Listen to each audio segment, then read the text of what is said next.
Every Sunday afternoon, São Paulo's Paulista Avenue is closed to traffic. Leading up to the October 2nd election, candidates and their supporters are using this as an opportunity to campaign, as civilians enjoy music, art, and street food. Ganhar com Lula no primeiro turno!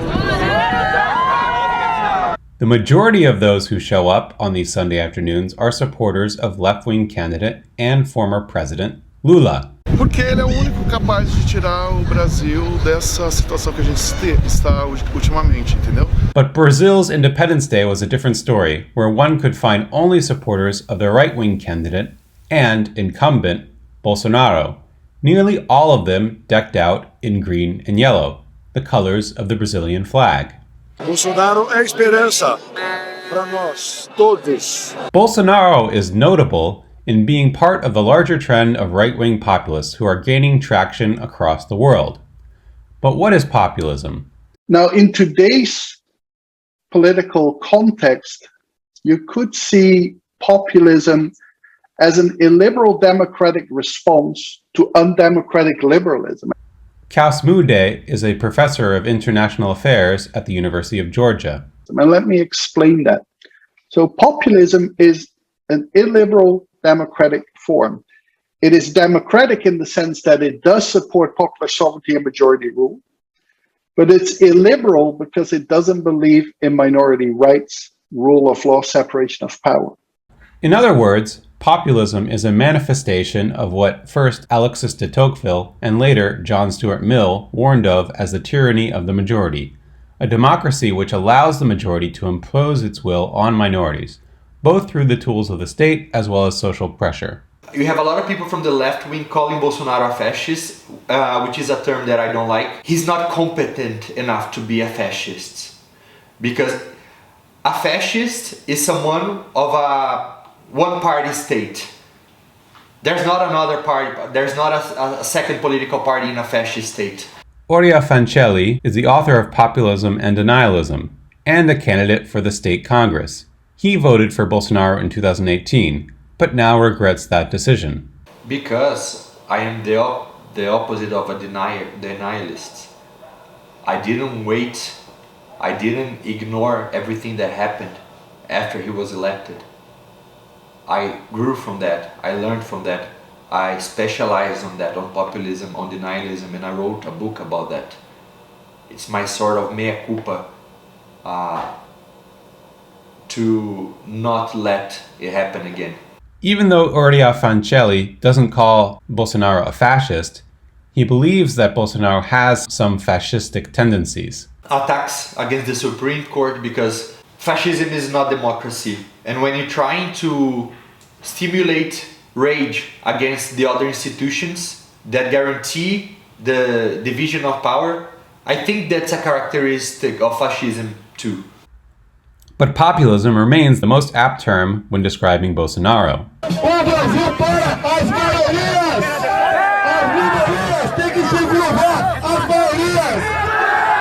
Bolsonaro's critics accuse him of demonizing gays, bashing women and black people, and engaging in genocide against indigenous peoples. His supporters tend to support his views on gays, seeing his words as a defense of the family. Bolsonaro defende Deus, pátria e família. É isso que a gente precisa. And does Lula not support the family? Não, o Lula, ele deturpa a família porque ele é comunista. Então, seguindo Marx, ele coloca pornografia para as crianças, ensina as crianças a gênero com 5 anos de idade, ele libera droga, aborto, cada um pode fazer o que quiser. Homem e mulher pode casar, isso pode fazer o que quiser, mas não fica se beijando, se esfregando no meio da rua, na frente de criança e família. Dentro de casa, pode casar homem, pode casar mulher, pode fazer o que quiser. His critics, however, see his words as creating an air of hostility. Que Bolsonaro é um sinônimo do ódio. E a gente não tem que lutar só contra ele, tem que lutar com as pessoas que apoiam ele. Many critics of Bolsonaro see him as chauvinistic. What do you think Bolsonaro sees as women's role in society?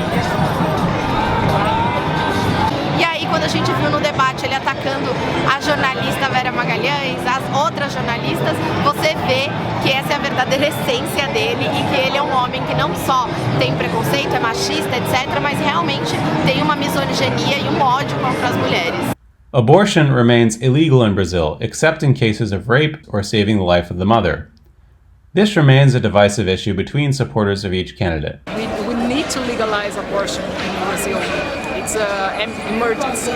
We have so many deaths because, I mean, it doesn't mean that if it's illegal that people won't do it. Porque a criança, ela já está dentro da barriga da mãe. Se ela não quer ter um filho, ela toma anticoncepcional.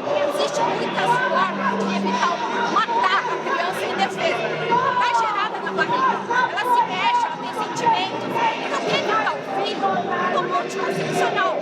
Se o filho fosse de um rico ou de um príncipe, a feminista não abortava.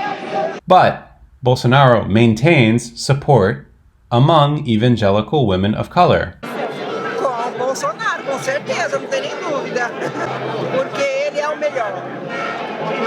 Bolsonaro, ele é um presidente mais que pensa pelo povo. Pensa pelo povo, sempre procura fazer aquilo que o povo necessita. His opponents call him racist. Ele disse, por exemplo, que o filho dele não se casaria com uma negra.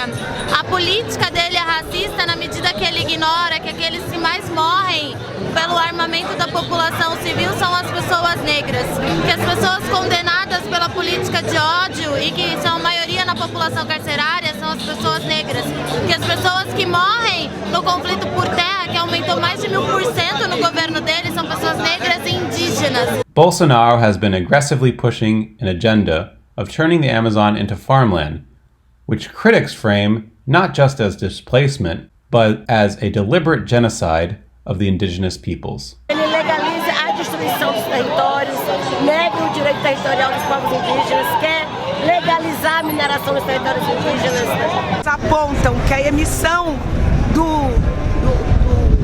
dos gases que provocam o efeito estufa é por conta do desmatamento. É vergonhoso. Nós, brasileiros, pedimos desculpas para o planeta. His supporters see Bolsonaro as a realist, one who hopes to modernize Brazil. Our laws are very stringent. We have very radical limitations on what you can do with our land. If the U.S. implemented our laws, the U.S. would go broke in probably a year, less than a year. In many areas in the Amazon, 80% has to be protected. So if you buy a farm, 80% of it has to be protected. You can't use 80% of your farm. You have to keep it as natural rainforest. Here in the southeast, it's around 30%. But more than anything, Bolsonaro's main rallying cry may be his character. E nós, como brasileiros, votamos num homem honesto. O que assusta esses homens é a honestidade do presidente Jair Messias Bolsonaro. He posits himself as a defense against the alleged socialism and corruption of former President Lula. Corrupção. A Petrobras, ao longo de 14 anos de PT, se endividou em aproximadamente 900 bilhões de reais. Bolsonaro's supporters fear a Brazil that would become like its left-wing authoritarian neighbors in Venezuela and Colombia. E se o Lula ganhar, querendo ou não, ele não foi inocentado. Se o Lula ganhar, é só olhar para os países do lado, nossos vizinhos, Argentina, Venezuela, e ver como é que vai ficar. These supporters are quick to defend Bolsonaro's ethics, which is something they say is lacking in Lula. Olha, se você for ver a ideologia comunista, socialista, não tem como você apoiar a família numa ideologia que quer que o Estado seja a sua mãe, seu pai e seu Deus. Então, a esquerda nunca vai apoiar nem família, nem religião, porque eles querem ser tudo isso. This is consistent with Mude's theories. And finally, the distinction between the people and the elite is moral. So it's a moralist ideology where the distinction is not between the wealthy and the poor or class-based. No, the people and the elite are separated on the basis of their morals. The people are pure of mind and the elite are corrupt. Lula is something of a mainstay in Brazilian politics. having run in 1989, 1994, and 1998, before finally winning in 2002. O presidente precisava saber que o meu governo é marcado pela maior política de inclusão social, pela maior geração de emprego, pelo maior aumento de salário mínimo, pelo maior investimento na agricultura familiar, pelo maior investimento na criação da Lei Geral da Pequena Empresa, pela criação do Simples, ou seja, o nosso governo, além disso, foi o governo que mais fez investimento na educação. São 18 universidades federais novas, 178 campi e 422 escolas técnicas, que fez uma revolução nesse país. He was taken out of the running in 2018, the year Bolsonaro was elected, as he was imprisoned on corruption charges connected to the massive car wash scandal, a decision the Brazilian Supreme Court has since reversed. Lula's imprisonment followed the impeachment of his hand-picked successor, Dilma.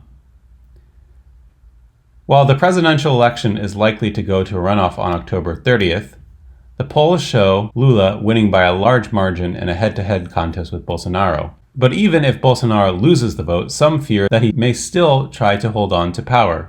Look, there is many ways to use the militaries today. Of course, there is a traditional coup d'etat, and he will try, but this is not just the only possibility that he will try. There is another type of authoritarian, let's say, perspectives, and you can use the military to create pressure against some institutions like the Congress and so on. And I think that this is very possible. And his supporters appear willing to go the extra mile for him. I'm praying for US because I know what you are faced with Joe Biden. I know what happened in the last election. We do not want that to happen in Brazil. This is the reason because we are here in Paulista. The media in Brazil are not saying that we support Bolsonaro. They saying that a corrupt, a thief, Lula is leading the polls, but it's a lie, Brazilian support Jair Messias Bolsonaro. E por isso nós estamos com ele até o último momento. Brasil acima de tudo. Vocês não são fascistas, vocês são patriotas. O que eu penso se o Lula ganhar? Eu acho que se o Lula não ganhar, se o Lula ganhar com fraude, vai ter confusão séria. Se o Lula ganhar legalmente, eu não acredito, pelo que a gente vê. But where does this certainty come from? So, Bolsonaro says, are the electronic voting, electronic voting is very hard, it's horrible, it's completely wrong. The electronic urns are completely corrupted.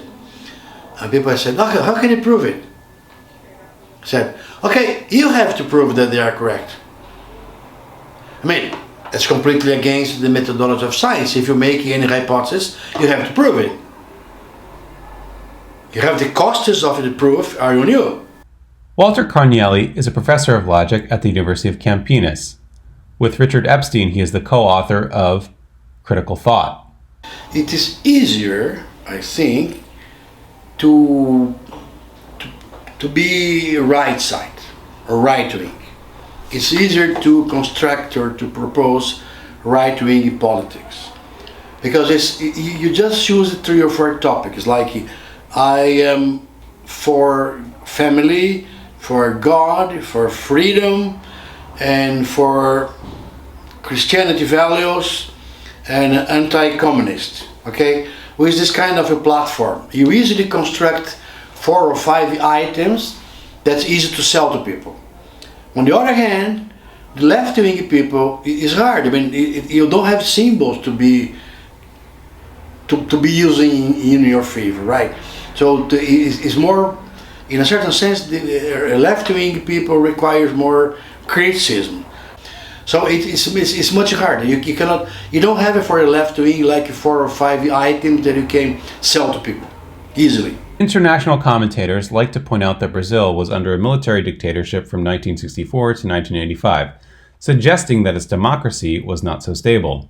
Ele foi defensor do golpe de 1964, ele foi defensor do adicional número 5, que é o recrudescimento da ditadura, ele foi responsável por defender tortura publicamente e torturadores também, e ele tem uma influência na área militar. Os militares brasileiros, no geral, são retrógrados e mantêm uma ideologia de segurança nacional. But not everyone supports this view. No, I used to think of that, but now, thank God, Bolsonaro is losing some power, and people are understanding the danger of him being in power, so I believe that we don't have that chance anymore. Whether or not Bolsonaro remains in power through one means or another, one thing seems for certain. Bolsonaroism will continue. Matt Colburn, São Paulo, Brazil. Subscribe to Colburn Classroom and be on the lookout for new videos.